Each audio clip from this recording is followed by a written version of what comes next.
Welcome back to EDH Deck Building. I am your host, Demo, and we are approaching the end of the year, of course, so I got to start doing some year-end videos. I got a few planned here, and the first one up is going to be my cards that I missed, essentially, right? So I go back, I look at all the sets, and I'm collecting all the data for the best commanders of the year, the best cards of the year, and all that kind of good stuff, and come across all these cards. And of course, I've been coming across all these cards throughout the year, sort of making mental notes of them.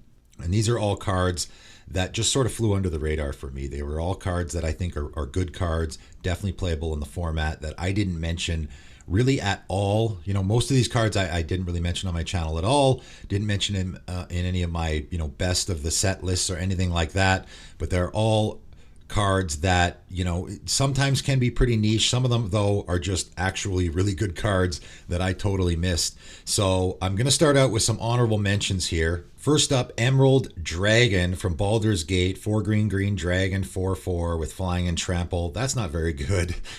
Pretty terrible. But I really like the adventure side because this is an adventure card, right? Dissonant Wave, 2 and a green instant.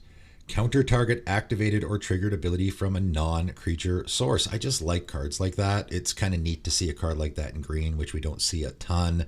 So it is nice to have a card like that. And then it goes obviously into exile, and then later in the game you can just cast a 4/4 flying trample creature if you need a blocker or something.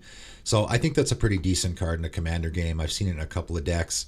Another honorable mention is Planar Atlas, which is a 2-mana artifact, enters the battlefield tapped, and it's a mana rock. So it taps to add a colorless mana, which, that on its own is pretty decent. It's not super great, but it's decent as a mana rock. A 2-mana mana rock in the commander format that enters the battlefield tapped and then taps to add a mana is okay. Also, though, it enters the battlefield, you look at the top 4 cards of your library. If you do, reveal up to 1 land card. So it can be any land from among them and put it on top of your library and the rest on the bottom in random order. So I kind of like this card. I looked at it when this came out in Jumpstart and I was like, it's okay. It's not bad. It is an option for you if you're in a deck that struggles a little bit with, ramp and that kind of thing. What I like about it is if you have your opening hand and you're a little short on lands, now you can play this. Say I only have 2 lands in my opening hand, right? Typically, I would probably mulligan if I only had 2 lands in my opening hand. But with this, I can now play this on turn 2, so I already have more mana. Then I can dig 4 down and look for a land. And obviously, I put that land on top of my library, but I'm guaranteed I'm drawing a land, right? The other thing it's going to do, though, is what if there's not a land? Well, if there's not a land, you're screwed because you're not going to be drawing a land for 4 turns. And what this is going to do is you're going to reveal a land card from among them. So if there is no lands, you're going to put the rest on the bottom in random order. So what you're going to do is you're going to take those 4 cards that aren't lands, stick them on the bottom of your library, and it's going to increase the chances, of course, that you get to a land rather than spending the next 4 turns not drawing lands. So it can fix you a little bit in the, you're a little mana screwed. It can sort of fix you there. So it is a decent mana rock, I would say, in the commander format. Getting to the list, though, starting out at number 20, Cut Down. 1 black mana instant, destroy target creature with total power and toughness 5 or less. Now, I've seen this in a couple of decks already. It is a pretty decent removal spell, not super fantastic. 1 mana instant speed creature removal is great. I don't love the stipulation. I don't love a lot of stipulation on my creature removal. I like to just hit anything, like an Infernal Grasp will just hit anything, so I don't have to worry about it. However, it's pretty good, right? Total power and toughness 5 or less. So a 2/2 creature you can hit, a 2/3 creature you can hit, right? An 0/5 creature. It is pretty limiting, but it is decent. I mean, I'll just say that. If I was playing a mono black deck, I might give it consideration, so it's all right. Next up, we have Defabricate, 1 and a blue instant. Choose 1. So I always like modal cards in commander games. Counter target artifact or enchantment spell. If a spell is countered this way, exile it instead of putting it into owner's graveyard. So it's not a great counter spell. It's okay. It only counters artifacts or enchantments. But I say all the time, some of the most powerful cards in the entire format are artifacts and enchantments, especially the enchantments, right? And the fact that you get to exile it means there's no way your opponent's likely going to get it back. But then also you can counter target activated or triggered ability, which is something you're going to want to do in every commander game. It really is one of those things. Like I talk about Stifle and how I think Stifle is a really great card. I would almost put this in a deck over Stifle, even though it costs one more, because I could also, like, you look at the scenarios here, counter an artifact or enchantment spell or counter an activated or triggered ability. That's 4 really great things that you're guaranteed going to want to do in a commander game. So this is pretty good. Like I think I might put this in a couple of my decks. Like I said, I mean, I have Stifle in one of my decks. I might take Stifle out and put this in instead, because now there's 4 scenarios that I can now deal with, even though it only costs 1 more. Pretty decent card, I think. Coming in at 18, Haywire Might, another card that I was very close to giving it a mention from Brothers War, and I didn't. 1 mana artifact creature insect, 1/1. When Haywire Might dies, you gain 2 life. Okay, great. I always love creatures that have, you get something off of it when they die, because then if they die, you're like, oh well, at least I get to gain 2 life. It's not great, but it's something. 1 green mana, so of course this has to be played in a deck that has green, which limits it a little bit. I think it would probably be way too good if it wasn't. Sacrifice Haywire Might, exile target non-creature artifact or non-creature enchantment. Again, we're in that scenario where there's always going to be tons of non-creature artifacts or enchantments that are going to be really, really good. I mean, worst case scenario, I can exile my opponent's Soul Ring, I guess, right? There's never going to be a time when you're not going to be wanting to use this card. So for 2 mana, I exile my opponent's Soul Ring and I get to gain 2 life. Pretty good. And it's a creature. Stuff stapled on creatures is always better. You can recur this guy maybe out of your graveyard or something. I use Caustic Caterpillar in a lot of decks. Is this better than Caustic Caterpillar? Maybe, maybe not. It doesn't hit creature artifacts or creature enchantments, I guess. How often am I going to be? I mean, it's not going to hit a Blightsteel Colossus, I guess. But then neither is a Caustic Caterpillar, because that's only a destroy, where this is an exile. I think 99% of the time, if you're hitting an artifact or an enchantment, it's going to be a non-creature one. So that stipulation isn't that much of a drawback. I think it's a pretty good creature in a commander game for sure. Next up, 17, we got Canoptek Wraith, 3 mana, another artifact creature. I got quite a few artifact creatures on this list, coincidentally. I'm not sure why. It's a 2/1. Canoptek Wraith can't be blocked. So that's pretty good, right? We have a card here that if you're in a deck where you want to be getting in for damage for whatever reason, maybe get a trigger off your commander or something, this could be a good option, right? But that's probably not why you're going to put it in the deck. You're going to put it in the deck for this other ability. When Canoptek Wraith deals combat damage to a player, you may pay 3 and sacrifice it. If you do, search your library for up to 2 basic land cards with the same name as a land you control. Put them onto the battlefield, tap, then shuffle. So I looked at this and I thought, okay, the obvious comparison here is Burnished Heart. Burnished Heart is 3 mana. I play it, and then I pay 3 mana, and I go get those 2 lands. This has a little bit more of a stipulation where it has to be a land I control. So I can't, if I'm at a 2-color deck and I want to go get islands, I have to have an island in play in order to get that. I don't love that. That's the part about it I don't love. This, to me, when I first looked at it, I'm like, okay, well, this is just straight up better than a Burnished Heart. You're paying the exact same amount of mana. The fact that you have to deal combat damage to a player, who cares? Your guy can't get blocked. So that's a guarantee, right? So it's better than a Burnished Heart where, I have a creature that I'm going to get in for 2 damage with. I'm paying the exact same amount of mana to get the exact same effect, but I also get in for 2 damage, and I also have a creature that's unblockable that later in a game might be more handy than getting those lands. The downside here, of course, is it has to be 2 basic lands with the same name as a land you control. So once you get into more colors, it gets a lot worse. So I think Burnished Heart's still better than this. In a monocolored deck, though, I probably think this is better than a Burnished Heart in a monocolored deck, just because of those other slight advantages it has. But it's also just another option, right? Again, it's another creature that's getting sacrificed that you can get back possibly, and all those scenarios fit as well. So definitely a playable card in the format, I think. Next up, we have the Mana Rig, 3 mana legendary artifact. Whenever you cast a multicolored spell, create a tapped Power Stone token, which of course taps to add colorless mana. And you can pay XXX, 3 X's, tap, look at the top X cards of your library, put 2 of them into your hand and the rest on the bottom of your library in random order. So when I first looked at this card, I thought, okay, well, I guess it's really good in a multicolored deck or something. And, it's confusing because these 2 abilities have almost nothing to do with each other, other than the fact that you can use your Power Stones to activate that second ability. So This card, I sort of passed it over at first because I didn't think it was great. This came out in Dominaria United. It's only in 500 decks currently. I think a lot of people are looking at this card and thinking the same thing that I originally thought is, okay, well, I want it in a multicolored theme, but it's not super great in a multicolored theme because all I'm getting is those Power Stone tokens, which are only good for casting artifacts, which you're not going to be doing in a multicolored theme. So that doesn't really work. The second ability costs a lot of mana, right? There seems like a lot of things not good going on here. However, hear me out on this card, okay?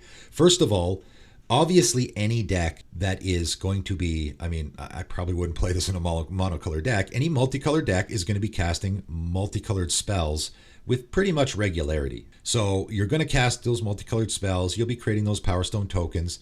The Power Stone tokens for me, yeah, they work good in an artifact deck, but they also work great if you have a commander with an activated ability. That's the one thing that maybe gets overlooked about those. And you could say this about any card that is making Power Stone tokens. It's really tough to evaluate any of those Power Stone cards. They're all pretty good in a deck where maybe you have a commander with an activated ability because you can use that colorless mana to activate your commander's ability. So if I have a commander with an activated ability that has like 2 colorless mana in it or something, or 3, now every time I cast a multicolored spell, which my commander is likely going to be, I can now create a Power Stone token that I can use to activate my commander's ability. And then also it gets used to activate this ability on your mana rig, right? And that ability costs a lot. However, let's pay 3 mana into this. This is 3 mana, draw a card, right? Look at the top, 1 card of your library. If I pay 3 mana for this, put 2 of them into your hand. Of course, you're not going to do that because you're only looking at 1 and the rest on the bottom of your library in random order. So this is 3 mana draw card. That's pretty good. It's not great, but it's okay. And then it only gets better from there. So I can pay 6 mana. And again, 6 mana is a lot. But again, maybe we have these Power Stone tokens to help out with that. Look at the top, 2 cards of your library now and put 2 of them into your hand. So now this is 6 mana, draw 2 cards. Pretty decent. Okay, so I think this card, definitely maybe give it a second look. I think a lot of people passed over this card because it looks like it doesn't really fit in a lot of decks, but it actually might fit in more decks than you think. Well, let's move on. Coming in at number 15, Biophagus, 1 and a green, human Tyrannid Wizard, 1/3. Has tap, add 1 mana of any color. If this mana is spent to cast a creature spell, that creature enters the battlefield with an additional +1/+1 counter on it. Yeah, this is a card I passed over. I'm like, it's another mana dork. This is actually a really good mana dork. If you're looking for mana dorks for your deck, this is a great one. You can add 1 mana of any color, which is good. For a 2 mana dork, that's pretty decent. If this mana was spent on a creature spell, it gets a counter on it. If it's not, just a mana dork that adds mana of any color. You can use this to cast anything. If you cast it for a creature spell, though, and there's probably a lot of commanders out there that probably want a +1/+1 counter on them when they come onto the battlefield. Even if they don't, it's just a nice little added bonus.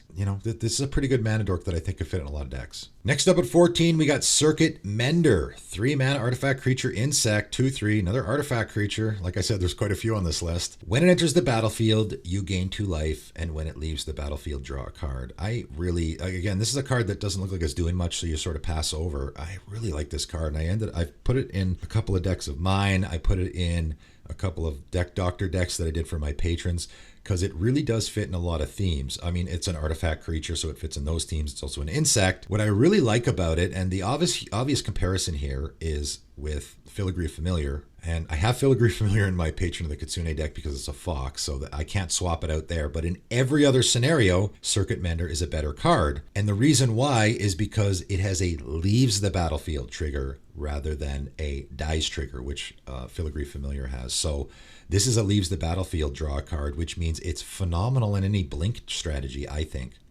Anything that a dies trigger works with, the leave the battlefield will work with as well. I guess with the exception of Teysa Karlov, doesn't work there. But other than that, every other scenario, obviously when your creature dies, it's leaving the battlefield, so you're going to get to draw a card. There's no scenario where you're not going to get to draw a card with your Circuit Mender, whereas with your Filigree Familiar, if someone exiles your creature, you don't get the card draw. Here, you always get the card draw, so it's just, for the most part, a strict upgrade. So if I blink this, right, if I have this in any blink deck, which of course there's tons of those in the format, I blink this guy, he leaves the battlefield, I get to draw a card, come back into play, I get to gain 2 life. So every time I'm blinking him, I'm drawing a card and gaining 2 life. Pretty fantastic. It's just a great value-y creature, and I love creatures like that. Next up, we have Containment Construct, and this is one that, funny enough, I missed and then mentioned right away because I was like, how did I miss this? It came from Neon Dynasty, and I didn't mention it in my top cards from the set. And then I did a video pretty soon after that I think I called cards I was wrong about. And I just gave this an honorable mention because I was like, how did I miss this? It's just an auto include in so many different decks. Containment Construct, 2 mana artifact creature construct, 2/1. Whenever you discard a card, you may exile that card from your graveyard. If you do, you may play that card. It's a colorless creature, so of course it can go in any deck. And if you're in any discard theme, it seems like a pretty good fit, right? Unless you want those cards to be in your graveyard, right? If you want the card you're discarding to stay in your graveyard, then okay, I guess you probably don't want to play it from your graveyard. But any other scenario, you're just getting free value off of the cards you're discarding, and there's lots of decks out there that want to be discarding. So this is a fantastic card in a commander. Obviously, it's niche, but it fits in all those decks very easily. Next up at number 12, Wreck Hunter. This one is from Brothers War Commander. Black and a black, 2/2 with Flash. When Wreck Hunter enters the battlefield, choose target player. You may create a tapped Power Stone token for each non-land card in that player's graveyard that was put there from the battlefield this turn. So again, fitting that same scenario where it has a great ability, but we're creating those Power Stone tokens, and what are we going to use them for? This one's black, so it is going to fit only obviously in a black deck. But again, if I'm in any deck where I have a black commander that has an activated ability, this seems like a fantastic fit because it's going to create a bunch of those tokens.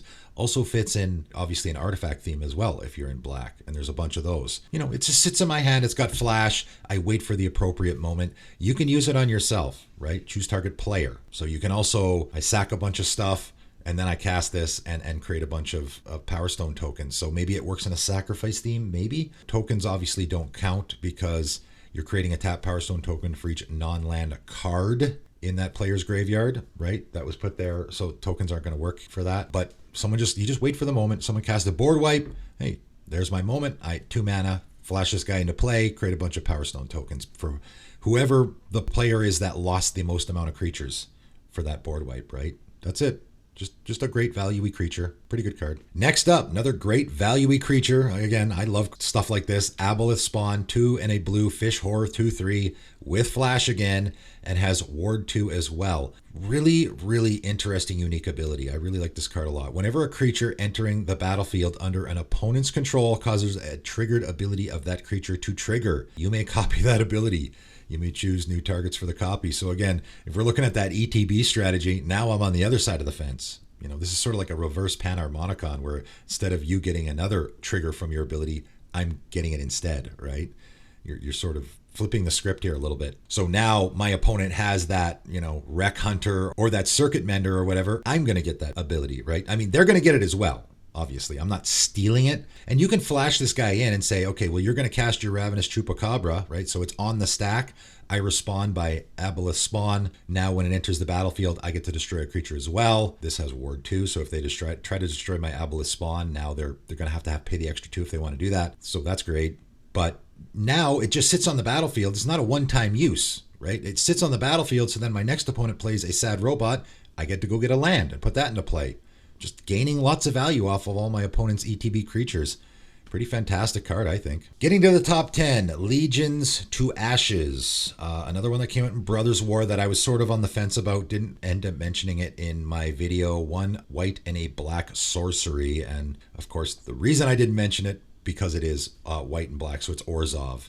And it's removal, and Orzhov has a ton of great removal already. However, I think this is a decent one. Exile target non-land permanent and opponent controls. So that on its face is like, that's pretty good. 3 mana sorcery, exile a non-land permanent is pretty darn good. However, you also get to exile all tokens that player controls with the same name as that permanent. So you get to, I mean, there's 2 scenarios where this is good. First of all, if you're playing against a token deck, right? So your opponent plays an Avenger of Zendikar, gets all those plant tokens. Now I target the plant token, right? That's a non-land permanent my opponent controls. And you're going to exile all the other tokens with the same name. So you're going to exile all their plant tokens.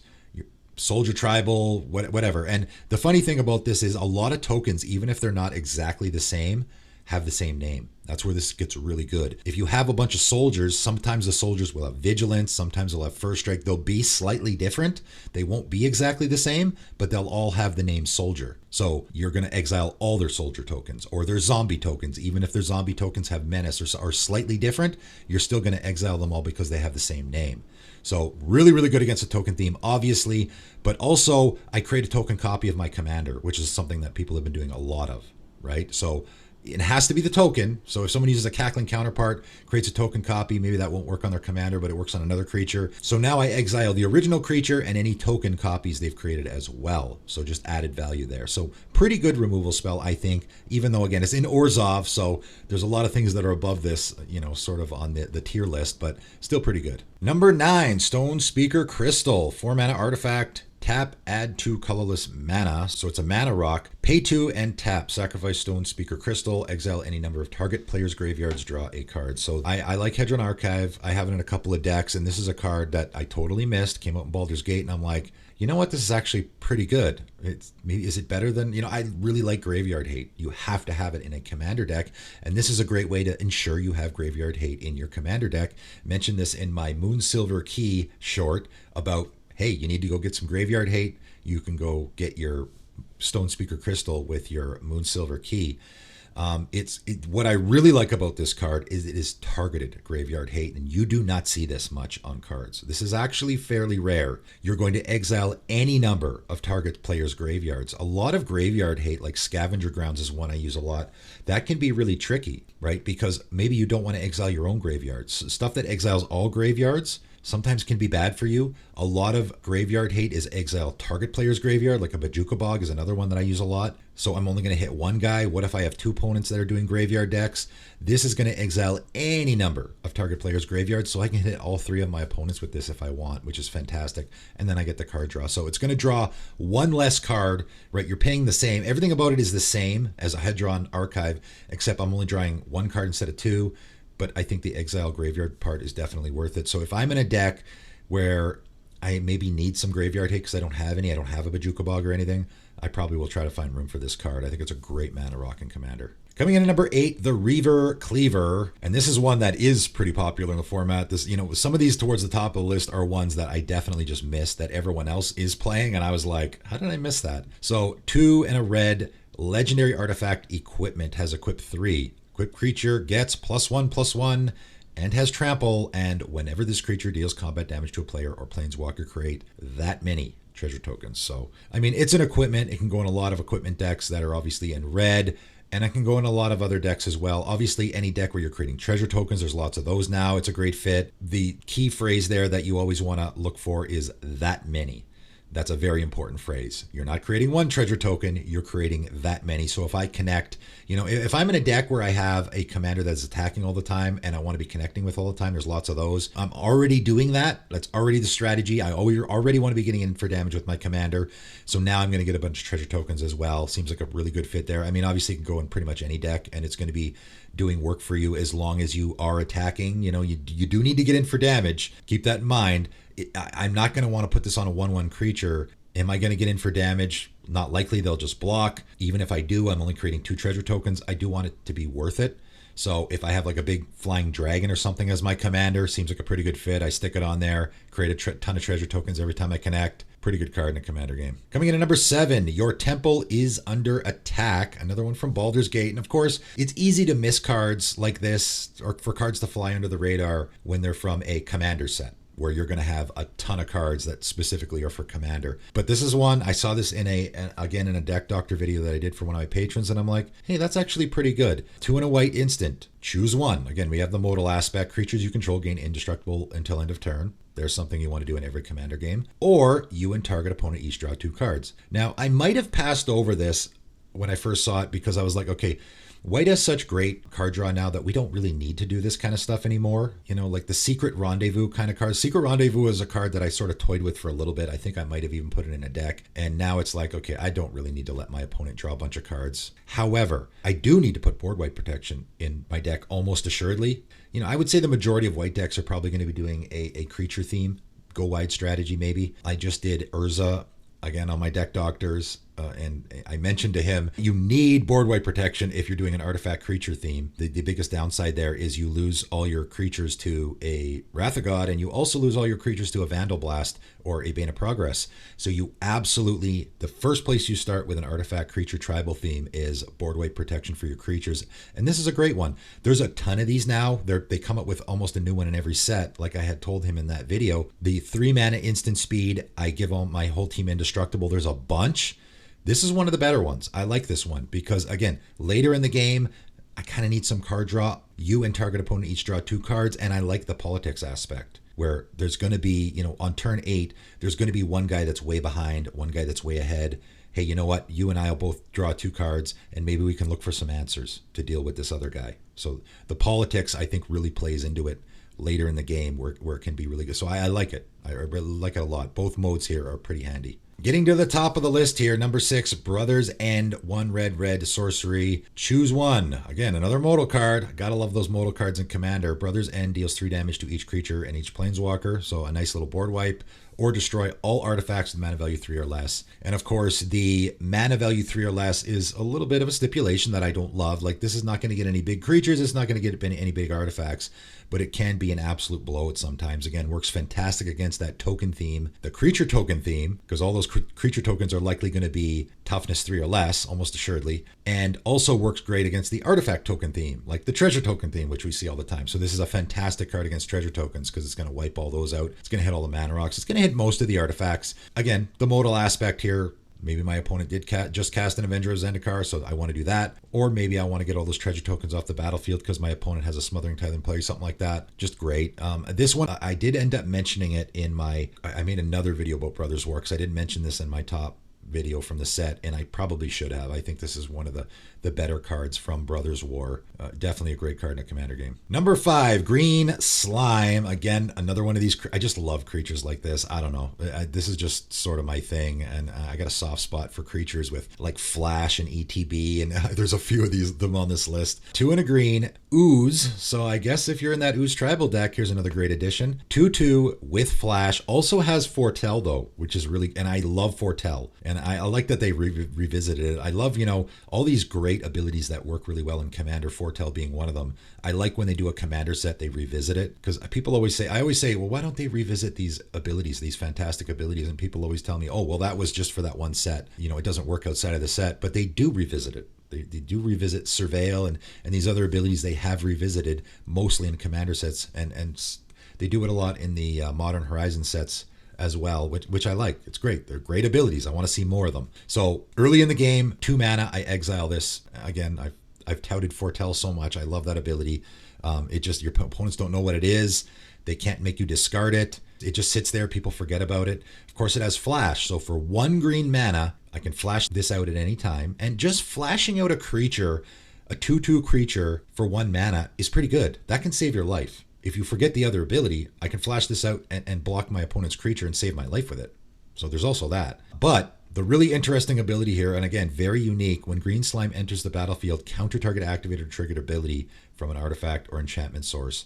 If a permanent ability is countered this way, destroy that permanent. I love that. And again, I've talked about the stifle type of effects. I already talked about it in this video.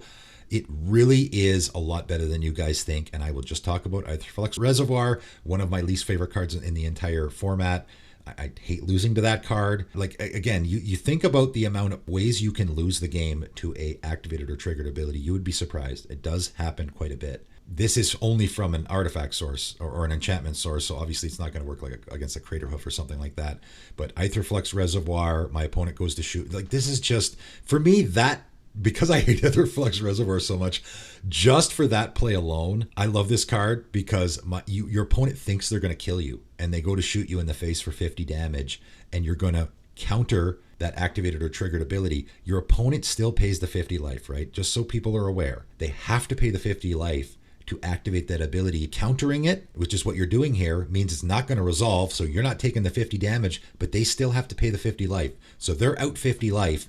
Nothing's happened to you, and then on top of all that, if a permanent's ability is countered this way, you're destroying that permanent as well. So you get to destroy their Aetherflux Reservoir. Not that they'll be able to use it again because they just paid 50 life. They probably wouldn't be able to. I just think this is a fun card. I got one. I put it in my mono green deck because even though it has nothing to do with my Questing Beast deck, but I just absolutely love cards like this, and I have to find room for them because this is the kind of stuff that I absolutely love. I think it's a great card in a Commander game. Again, you would be surprised how often countering an activated or triggered ability can really save the game for you. Really good ability stapled on a creature as well. Coming in at number 4, Calamity's Wake, another card that I mentioned in the, would it be played in Commander video that I did for Brothers War. And then the more I think about it, the more I'm like, yeah, this is a great card in a Commander game. 1 and a white instant, exile all graveyards. So again, we're doing the exile all graveyards thing. So it doesn't work great if you're in a graveyard theme. But, other than that scenario, it's perfectly fine to instant speed, exile all graveyards for 2 mana. That's great. But on top of that, players can't cast non-creature spells this turn.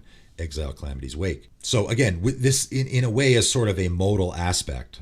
First of all, the really neat scenario of I can just cast this on my opponent's turn. I want to exile my opponent's graveyard anyway, or I want to exile all graveyards anyway. So I'll just wait till my opponent's upkeep, then I'll cast this. And now I've accomplished what I want. I've exiled all graveyards. But on top of that, now my opponent can't cast non-creature spells this turn. That's pretty great, right? So you're sort of screwing them over a little. But the other great scenario here is I don't want my stuff getting countered. That's probably the other great scenario here. Or I don't want...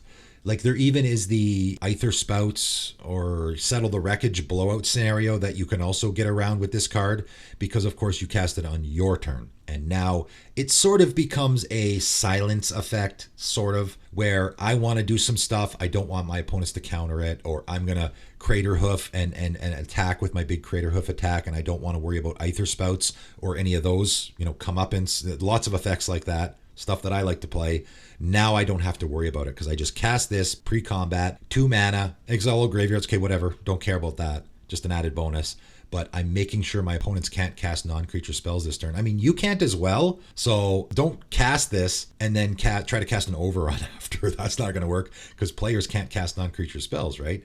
Cast your overrun and then cast this, or Triumph of the Hordes or whatever, right? You got to make sure you do it in the right order because you might end up screwing yourself here. It's one of those cards you look at and you're like, yeah, it's okay. Again, every deck needs Graveyard Hate, and then on top of that, there's some other nice little scenarios that you can get into with this card as well. I like it a lot. Number 3, Witty Roastmaster. This is another card that I just can't believe I missed because it just fits in so many different decks. 2 and a red, Devil Citizen 3/2. Has Alliance. Whenever another creature enters the battlefield under your control, Witty Roastmaster deals 1 damage to each opponent. It is just a great, sort of that win con I wouldn't call it a win con, but it is a win con in the same way that a Blood Artist is a win con in your Sacrifice theme, or a Gutter Snipe is a win con in your Spellslinger theme. Witty Roastmaster is a win con in the same way with, I'm just going to be, I'm in a Porphyros deck, of course. I'm in any Goblin, Krenko deck. This guy's not a Goblin, but I would find room for this in my Krenko deck because how quickly are you going to close out the game? You might not even need to attack. You just create a bunch of Goblin tokens and just hammer your opponents for a ton of damage, right? You would essentially be doing the same thing as a Porphyros deck, right? It's the Gutter Snipe for creature decks. So obviously it's going to go in a ton of decks, right? Can't believe I missed this one. Coming in at number 2, again, another one that I can't believe I didn't mention because how many creatures have I mentioned already on this list that are flash and have an ETB? I love creatures like that, so I'm actually shocked I missed this. Necron Deathmark, 3, black, artifact creature, Necron, 5/3 with flash. When it enters the battlefield, destroy up to 1 target creature and target player mills 3 cards. So this is, Ravenous Chupacabra, again, probably one of my favorite creatures of all time. I love ability stapled on creatures, blink it. Again, we're going down that whole scenario. I just love stuff like that. Or even the scenario, again, I was talking about this in one of my Deck Doctor videos recently, where if you're in a strategy where maybe I need creatures in play because I want to be sacrificing my creatures, or I want to be attacking with my creatures or whatever, you look at the strategy that you're doing. I need removal in my deck. Maybe instead of putting Infernal Grasp in my deck, I'm going to put a Ravenous Chupacabra because that's the same ability stapled on a creature that I can then use to sacrifice later or attack with later or whatever, right? That's the kind of stuff. And that's why I love creatures like that. This guy obviously is doing the exact same thing. He costs 1 more. It's an artifact creature, which means it's more susceptible to removal, but why do I care about that? I've already gotten what I want out of it. I guess the slime works against this guy, right? Which is funny. It would be funny if somebody flashes this in and then I flash in my slime in response, and because this is an artifact with a triggered ability, so I can counter the triggered ability here. So that I guess that is somewhat relevant. Very rare scenario, obviously, but I'm flashing this in. And again, the flash scenario is great because now I can respond. My opponent has a big creature. Are they going to attack me with it? I don't know. I cast my Ravenous Chupacabra and I kill it just in case. Here, I don't have to guess. I wait till they attack me, and then I can let it enter the battlefield. If they attack me and kill it, or if they're attacking one of my other opponents, okay, I'll let them do so. I don't have to worry about it now, right? So creature removal stapled on a creature, fantastic. Maybe I'm in a graveyard strategy. I want to mill myself. So that's a nice little added bonus, I guess, if you want to do that. Great creature. Can't believe I missed it. Coming in at number 1 for me, though, and, again, another card that I'm embarrassed that I missed. There was an absolute ton from Dominaria United to go over. So would this have made my top 10 list or top 20 list, however many I did for that set? It probably would have. So I think I definitely missed this. There was a ton of great stuff from that set, though, obviously. And like I say, I like those creatures that have ETB and all that stuff. I also am a huge removal guy, and the removal usually doesn't fly under the radar for me because I love it so much. This one did. Tear Asunder. 1 and a green instant, has kicker 1 and a black. So this is a black-green card, so it can only go in a deck that has black and green. Exile target artifact or enchantment. If this spell was kicked, exile target non-land permanent instead. Even though Golgari has a lot of great removal. Okay, so black and green removal is already pretty fantastic. However, I think this is a strict upgrade from a lot of the stuff we've already seen. So first of all, 1 and a green, I exile target artifact or enchantment. It's pretty good. That's not bad, right? It's a naturalize, but you're exiling. So it's already better than a naturalize. So anyone's playing, I guess if you're in a black-green deck and you're playing naturalize, I don't know why you ever would do that, but if you are, here's a strict upgrade. I'm already getting to exile. So now I can already, for 2 mana, get a Blightsteel Colossus off the battlefield or a Darksteel Forge. Pretty darn good. But I can pay 4 mana at instant speed, right? 2 a black and a green to just exile a non-land permanent. That's great, right? So I'm probably, unless I'm in a sticky situation where like I said, I got to get that Blightsteel Colossus off the table. I guess if it's a Blightsteel Colossus, I don't have to pay the 4 mana. I can only pay 2 because it's an artifact or enchantment. I would imagine there's a lot of scenarios where it's like, oh, I want to get that Smothering Tithe off the table. Okay, well, now you don't have to pay the 4. You can just pay 2 because it's an artifact or enchantment. But if your opponent has a Planeswalker or a creature that you really want to get off the table, now you can just pay the 4 to do it as well. It's exiling. It's just fantastic, fantastic removal spell. One of the best we've gotten in the entire year. And again, I'm embarrassed that I missed it. Again, I think I saw this in a Deck Doctor video that I was doing for one of my patrons, and I'm like, how did I miss this card? There's a lot of stuff coming out. I'll just say in my own defense, we had, Baldur's Gate, and then we had Dominaria, and then we had War. We were getting piled on there. So the fact that I missed a bunch of these cards, I'm making excuses for myself. And if you look at the list, by the way, a lot of Brothers War, Warhammer 40K, and Dominaria United stuff on this list because we just had all that stuff all in a row. So that's part of the, most of this stuff that I missed was towards the end of the year because we just had so many cards.